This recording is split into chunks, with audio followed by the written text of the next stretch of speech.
ಸರಿ ಗುರುಜಿ, ಮುಂದಿನ ರಾಶಿ ಕುಂಭ ರಾಶಿ ಹೇಗಿದೆ ಈ ವರ್ಷ ಕುಂಭರಾಶಿಯವರಿಗೆ? ಕುಂಭರಾಶಿಯವರಿಗೆ ಈ ವರ್ಷ ಅಶುಭ ಫಲಗಳನ್ನ ಕಾಣಬಹುದಮ್ಮ. ಈ ಕುಂಭರಾಶಿಯವರಿಗೆ ಗುರುವಿನ ಆಶೀರ್ವಾದ ಇದೆ. ನಿಮ್ಮ ಜೀವನವು ಸಮತೋಲನವಾಗಿರುತ್ತೆ. ಅಂದ್ರೆ ಯಾವುದೇ ರೀತಿ ಬದಲಾವಣೆ ಇಲ್ಲ, ಜೀವನದಲ್ಲಿ ಸ್ಥಿರವಾಗೇ ಇರುತ್ತೆ. ಈಗ ಹೇಗಿದೆಯೋ ಹಾಗೇ ನಡೀತಾ ಇರುತ್ತೆ. 2025ರಲ್ಲಿ ಹೇಗೆ ನಡೀತಾ ಇದೆಯೋ ಹಾಗೆ 2026ರಲ್ಲೂ ಹಾಗೇ ನಡೀತಾ ಇರುತ್ತೆ. ಇತರ ಗ್ರಹಗಳ ಸ್ಥಾನಗಳು ಕುಂಭರಾಶಿಯ ಮೇಲೆ ಅಷ್ಟು ಶುಭ ಫಲಗಳನ್ನ ನೀಡುತ್ತಾ ಇಲ್ಲ. ಹಾಗಾಗಿ ಹೆಚ್ಚು ಜಾಗರೂಕತೆಯಿಂದ ಇರಬೇಕಾಗತ್ತೆ ಕುಂಭರಾಶಿಯವರು.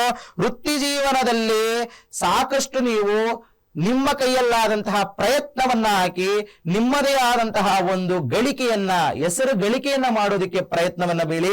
ಯಾತಕ್ಕೆ ಅಂದ್ರೆ ಕುಂಭರಾಶಿಯವರು ಏನಂದ್ರೆ ಸೋಂಬೇರಿಗಳು ಅಂತ ಹೇಳ್ತೇವೆ.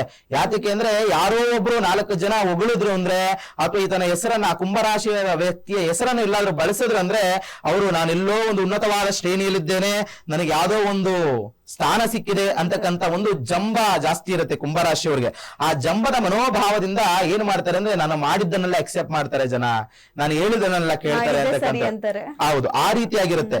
ಇವರು ಆ ರೀತಿಯಾಗಿ ಅಂದ್ರೆ ಒಂದು ಬ್ರಾಡ್ ಮೈಂಡ್ ಅಲ್ಲಿ ಹೋಗ್ತಾ ಇದ್ರು ಅಂದ್ರೆ ಇವರಿಗೆ ಅದು ಈ ವರ್ಷ ಉಲ್ಟಾ ಹೊಡಿತಕ್ಕಂಥದ್ದನ್ನ ಕಾಣಬಹುದು. ಅಂದ್ರೆ ಉಲ್ಟಾ ಅಂದ್ರೆ ಏನಂದ್ರೆ ಇವರು ಏನ್ ಅನ್ಕೊಂಡು ಹೋಗ್ತಾರೆ ಅದಕ್ಕೆ ಪ್ರತ್ಯುತ್ತರವಾಗಿ ಆಪೋಸಿಟ್ ರಿಯಾಕ್ಷನ್ ಬರ್ತಕ್ಕಂಥದ್ದನ್ನ ಕಾಣಬಹುದು. ಹಾಗಾಗಿ ಕುಂಭರಾಶಿಯವರು ನೀವು ಮಾಡತಕ್ಕಂಥ ಕೆಲಸದ ಮೇಲೆ ಮೊದಲು ನೀವು ಗೌರವವನ್ನ ಕೊಡಿ. ನಿಮ್ಮ ಸಂಪೂರ್ಣವಾದ ಮನಸ್ಸನ್ನ ಇಟ್ಟು ನಿಮ್ಮ ಕೆಲಸದಲ್ಲಿ ನೀವು ಎಷ್ಟು ಉತ್ತಮ ಅನ್ನಿಸ್ಕೊಳಕ್ಕಾಗತ್ತೋ ಅಷ್ಟು ಉತ್ತಮ ಅನ್ನಿಸ್ಕೊಂಡ್ರೆ ನಿಮಗೆ ಸಾಕಷ್ಟು ಒಳಿತನ ಕಾಣೋದಕ್ಕೆ ಆಗತ್ತೆ. ಇಲ್ಲ ಅಂದ್ರೆ ಈ ವರ್ಷ ನೀವು ಬೀಳ್ತಕ್ಕಂತ ಎಡವು ಏನು, ಈ ವರ್ಷ ನೀವು ಉದ್ಯೋಗದಲ್ಲಿ ತೋರಿಸ್ತಕ್ಕಂಥ ಅಸಡ್ಡೆ ಆಗಿರ್ಬೋದು, ಆಲಸ್ಯ ಆಗಿರ್ಬೋದು, ನಿಮ್ಮ ಜೀವನದುದ್ದಕ್ಕೂ ಪಾಠವಾಗ್ತಕ್ಕಂಥದ್ದನ್ನ ಕಾಣಬಹುದು. ಹಾಗಾಗಿ ಕುಂಭರಾಶಿಯವರು ದಯಮಾಡಿ ನಿಮ್ಮ ಉದ್ಯೋಗದಲ್ಲಿ ಸಾಕಷ್ಟು ಸಮರ್ಥನೆಯನ್ನ ಕೊಡೋದಕ್ಕೆ ಪ್ರಯತ್ನ ಪಡಿ. ಆರೋಗ್ಯದ ಬಗ್ಗೆ ಸಾಕಷ್ಟು ಗಮನವನ್ನು ವಹಿಸಿ. ಈ ಬ್ಯಾಕ್ ಪೈನ್ ಇರ್ತಕ್ಕಂಥವ್ರು ಅಥವಾ ಕಾಲು ನೋವುಗಳಿರ್ತಕ್ಕಂಥವ್ರು ಈ ವರ್ಷ ಸಾಕಷ್ಟು ಆರೋಗ್ಯದ ಕಡೆ ಗಮನವನ್ನು ವಹಿಸಬೇಕಾಗತ್ತೆ. ಯಾತಕ್ಕೆ ಅಂದ್ರೆ ಶಸ್ತ್ರಚಿಕಿತ್ಸೆ ಆಗ್ತಕ್ಕಂಥ ಯೋಗ ಇದೆ. ಈ ವರ್ಷ ಯಾವುದಾದ್ರೂ ಒಂದು ಆಪರೇಷನ್ ಆಗ್ತಕ್ಕಂಥದ್ದಿದೆ.